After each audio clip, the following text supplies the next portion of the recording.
My fiancé texted, "Wedding's still on, but I'm spending the last few nights before with my ex for closure." I replied, "Do what you need to do." Then I called the venue and canceled everything. She found out at her bachelorette party when the venue called her about the cancellation, and then I, 29 male, got the text from my fiancée Brooke, 27, on a Wednesday afternoon while I was at work. We were supposed to get married that Saturday. 3 days away. The full message read, "Hey babe, just wanted to be transparent with you. Derek reached out and we've been talking. He's going through a rough time with his dad's cancer diagnosis and needs support. I'm going to spend Thursday and Friday night at his place, just for closure before our big day. Nothing will happen, I promise. The wedding's still on. Love you. Derek." Her ex of 4 years who she'd sworn she was completely over when we started dating 2 years ago. I read it 3 times. Then I typed back, "Do what you need to do." She responded immediately, "OMG, you're the best. I knew you'd understand. This is why I'm marrying you. So mature and secure. Can't wait to be your wife on Saturday." I put my phone down and stared at my computer screen for about 5 minutes. Then I picked it back up and started making calls. First call, the venue. "Hi, this is Thomas Reed. I have a wedding booked for this Saturday. I need to cancel it." The coordinator sounded shocked. "Oh my, is everything okay? You'll lose your deposit. That's fine. Cancel everything, the catering, the flowers, the DJ, all of it." "Sir, are you sure?" "That's nearly, I'm sure. Please process the cancellation immediately." Second call, the honeymoon resort in Hawaii. Cancelled. Lost another deposit. Didn't care. Third call, my best man Jordan. "Dude, wedding's off. Can you let the groomsmen know?" "What? What happened?" I forwarded him the text. He was quiet for a long moment. Then, she really thought you'd be cool with that. Apparently. "What do you need me to do?" "Already handled it. Just let the guys know." By 6 p.m. everything was cancelled. I'd already moved my stuff out of our apartment while she was at work. Her bachelorette party was that night, convenient timing. I'd only taken what was mine. Left her engagement ring on the kitchen counter with a sticky note. For closure. The beauty of it? Brooke's maid of honor, Gretchen, worked at the venue as an events assistant. She wasn't working that day, but her coworker would definitely mention the cancellation when it processed through their system. I turned off my phone and went to Jordan's place to wait. Update 1. The explosion started at exactly 9:23 p.m. Jordan was monitoring social media. I'd blocked everyone preemptively. According to him, Gretchen had posted a story from the bachelorette party, them all in matching bride tribe shirts at some rooftop bar. Happy, celebrating, oblivious. Then at 9:23, the venue's after-hours system sent an automated confirmation email to Brooke about the cancellation. She'd insisted on being copied on all vendor communications to stay organized. Jordan showed me Gretchen's next story, posted at 9:31. "Emergency. Does anyone know where Tom is?" The texts to Jordan started at 9:35. I had him screenshot everything for entertainment purposes. "Gretchen, is Tom with you?" Brooke is freaking out. "Yeah, he's here. The venue says he canceled everything? This has to be a mistake, right?" "No mistake. OMG, why?" "Ask Brooke about Derek." Radio silence for 20 minutes. Then, "She says you're overreacting and ruining her life over nothing." "Cool story." She's literally sobbing. Sucks to suck. The next wave came from Brooke's mom, Helen. 17 missed calls to Jordan's phone. She didn't have his number before, but apparently got it from someone. The voicemails were gold. "This is ridiculous. The wedding is in 3 days. You tell that boy to answer his phone right now. We have family flying in from across the country. He's being a child. Brooke did nothing wrong. We're going to sue him for the deposits." "Good luck with that, Helen. Everything was in my name." But here's where it gets really good. Around 11 p.m., Derek himself started texting Jordan. "How did all these people get his number?" "Bro, tell Tom this is all a misunderstanding. Brooke was just being nice because my dad's sick. Nothing was gonna happen. He's really gonna throw away everything over 2 nights? Tell him to be reasonable." Jordan just kept responding with, "My guy, you literally texted the groom that you were gonna spend 2 nights with his bride before the wedding. What did you think would happen?" It's not like that. It's exactly like that. Brooke said he was cool with it. Does he seem cool with it? The best part? Brooke's cousin posted a video from the bachelorette party aftermath. Brooke was sitting on the bathroom floor of the bar, still in her bride-to-be tiara, mascara everywhere, while her friends tried to console her. Someone in the background said, "Maybe Derek can help," and Brooke screamed, "Derek is why this is happening." So much for nothing was going to happen. Update 2 Thursday morning. The day Brooke was supposed to go to Derek's for her first night of closure. I woke up to Jordan showing me his phone. Brooke had made a public Facebook post at 3 a.m. "To everyone coming to celebrate our wedding this Saturday, it is with a heavy heart that I announce the wedding has been postponed due to Tom's mental health crisis. He's struggling with severe anxiety and paranoia, even making false accusations about me. I'm committed to standing by him through this difficult time as we get him the help he needs. Please keep him in your prayers." Mental health crisis? Paranoia? Two could play at that game.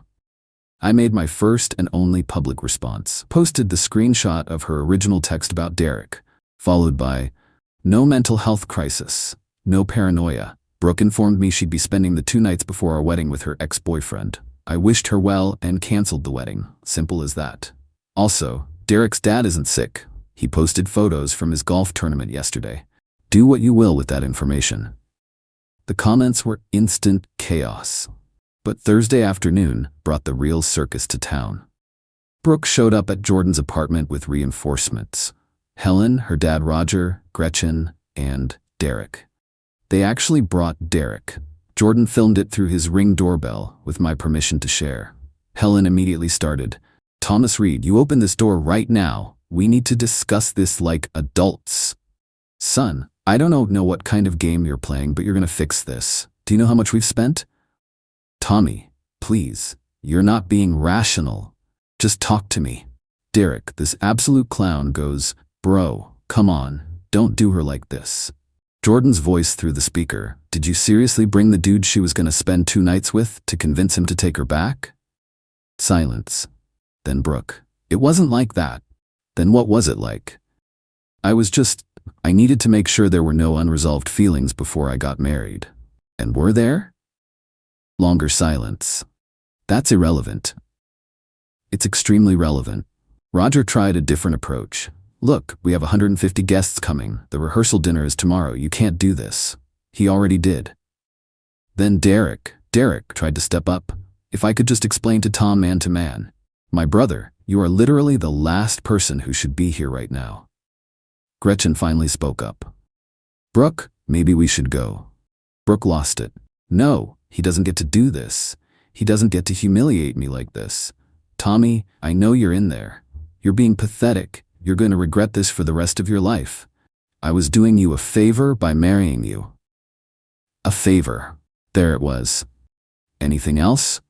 "Helen, we're going to make sure everyone knows what kind of person he really is." Cool. "Tom already posted the receipts. Anything else?"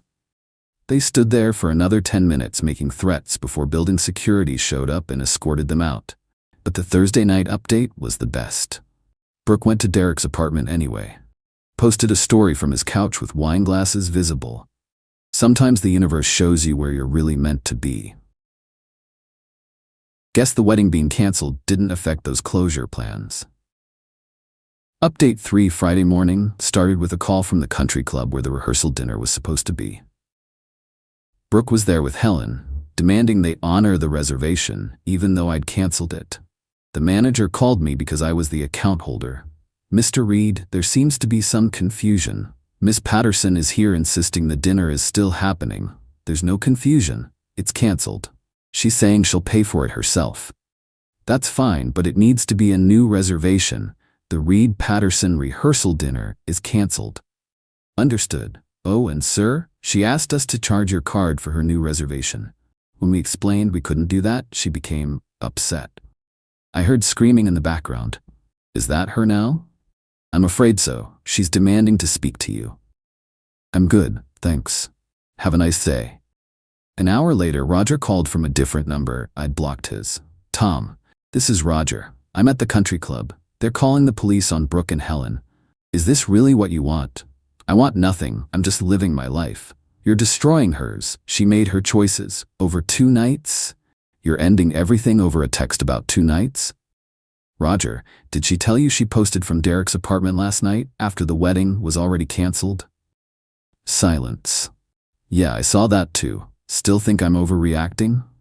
He hung up. The rehearsal dinner aftermath was documented beautifully on social media by the gossip-loving cousin. Apparently, Brooke and Helen tried to host an alternative celebration at a restaurant.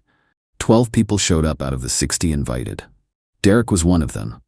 He sat next to Brooke. Her own sister left when she saw that. But Friday night was legendary. Brooke decided to do a live video on Instagram. Wine drunk, crying, the whole thing. I just want everyone to know the truth. Tom is painting me as some cheater, but I never cheated. I was just trying to get closure. Derek and I had unfinished business, and I wanted to enter my marriage with a clean slate.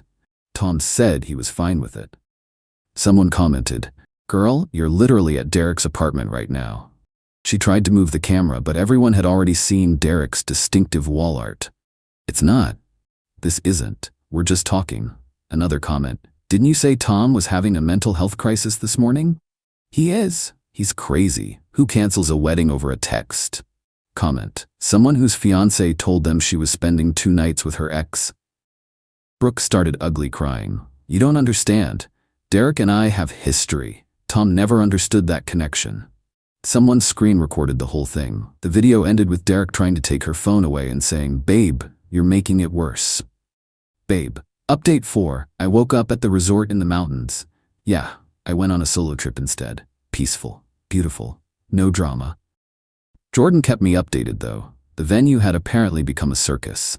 Despite everything being canceled, about 30 guests showed up because Brooke and Helen had been telling people it was just postponed and to come anyway for a celebration of love. The venue was hosting a different event, a corporate retreat. So there were Brooke's confused relatives in formal wear wandering around, while tech bros had their team-building exercises. Helen tried to strong-arm the venue into giving them a space. The venue manager called the police. Again. Brooke's sister Diana, the one who left the rehearsal dinner, texted Jordan, "This is insane. Mom and Brooke are trying to convince people Tom had a psychotic break." Meanwhile, Brooke's been at Derek's since Wednesday. Dad found out Derek's been divorced twice and owns nothing. No house, no car, nothing. But Brooke's acting like he's her soulmate. I'm so embarrassed. The plot twist? Derek's sick dad, who started this whole thing? He showed up at the venue because he thought his son was getting married. Derek had apparently told him that. When he found out the truth, that Derek had broken up an engagement and his supposed cancer was being used as a lie, he lost it. In front of everyone. "You told people I had cancer? To sleep with an engaged woman? I raised you better than this." Brooke tried to intervene. "It's not his fault. Tom overreacted." Derek's dad turned to her. "You're engaged to another man and spending nights at my son's apartment. You're both trash." Chefs, sorry. I mean, perfect timing. Saturday night, Brooke tried one last desperate play. She showed up at the apartment we used to share. She still had her tea because I'm not on the lease. I'd just been paying half the rent. She texted me a photo of her in her wedding dress. The wedding dress. Standing in what used to be our bedroom. "This could have been our night. I'm here if you want to talk." I replied, "You should check your email." I'd sent her notice that I'd already informed the landlord I'd moved out and wouldn't be paying next month's rent. She couldn't afford it solo. "You can't do this. Did it. Good luck with everything. Where am I supposed to live?" "Derek seems comfortable." She sent 43 voice messages. I didn't listen to any of them. Final update. The fallout has been spectacular. Brooke and Derek are officially together. They moved in together after she got evicted. She couldn't make rent. Into his studio apartment, in his mom's basement. Yeah. Helen and Roger are getting divorced. Turns out Roger was furious when he learned the truth about Derek not being some successful guy Brooke painted him as. He also discovered Helen had been encouraging the whole closure thing because she thought Derek had money from a settlement. When Roger confronted her, Helen admitted she'd never liked me because I wasn't ambitious enough. I'm a software developer making 6 figures, but okay. Roger sent me an apology email. "Tom, I'm sorry. I failed as a father. I should have raised her better. You dodged a bullet. I wish I had your courage to walk away. Derek's dad reached out too. Kid, I'm sorry my son is a disappointment. You seem like a good man. His mother and I are cutting him off until he grows up. The best part? Brooke's been trying to plan a wedding with Derek. She called the same venue to book it. They declined. She tried 3 other venues in the area. Turns out they all have a blacklist for problematic clients, and Helen's 2 police incidents got them on it. Her cousin, the one who kept posting everything, told Jordan that Brooke's been complaining that Derek won't propose. He keeps saying, we don't need a piece of paper, and what we have is beyond marriage. She threw a fit at Thanksgiving when Derek mentioned he doesn't believe in marriage anymore after his 2 divorces. According to Diana, Brooke screamed, "You ruined my life for nothing?" Derek's response, "I thought you loved me for me, not for a wedding." They're still together. Miserably, from what I hear. She keeps trying to make it look perfect on social media, but people have caught Derek on dating apps. She pretends not to know. As for me, I'm doing great. Got promoted at work. Turns out not having wedding stress improved my performance. Started dating Elise from my rock climbing group. She thinks the whole story is hilarious and says she would have done the same thing. We're taking things slow. No rush, no pressure, no ex-boyfriends needing closure. Funny thing, I ran into Gretchen at a coffee shop last week. She apologized for her part in everything. Said Brooke had been texting Derek for months before that Wednesday, planning their closure nights. She'd even bought special lingerie for it. Gretchen had tried to talk her out of it, but Brooke was convinced I was too much of a pushover to do anything about it. Guess she was wrong. The red flags were everywhere. The way she'd compare me to Derek constantly. How she'd text him just as friends but hide her phone. The time she said I was lucky she chose me during an argument. The wedding would have been a mistake. The divorce would have been expensive. The text about Derek was a gift, really. Oh, and last week Derek's ex-wife reached out to me on social media. Heard what happened. Welcome to the club of people who escaped that train wreck. BTW, he'll cheat on her within 6 months. He cheated on me with 3 different women. I told her, not my circus anymore. And it's not. It's really, really not. Edit. For everyone asking, yes, I got some deposits back. The photographer was cool about it and refunded 50%. The cake lady felt bad and gave back everything except the materials cost. The venue and catering kept theirs as per contract. Worth every lost penny for my freedom. Edit 2. Stop asking for Elise's climbing gym info. That's weird. Also, Brooke, if you're reading this, Derek's on Bumble as of yesterday. Diana sent screenshots. Have fun with that.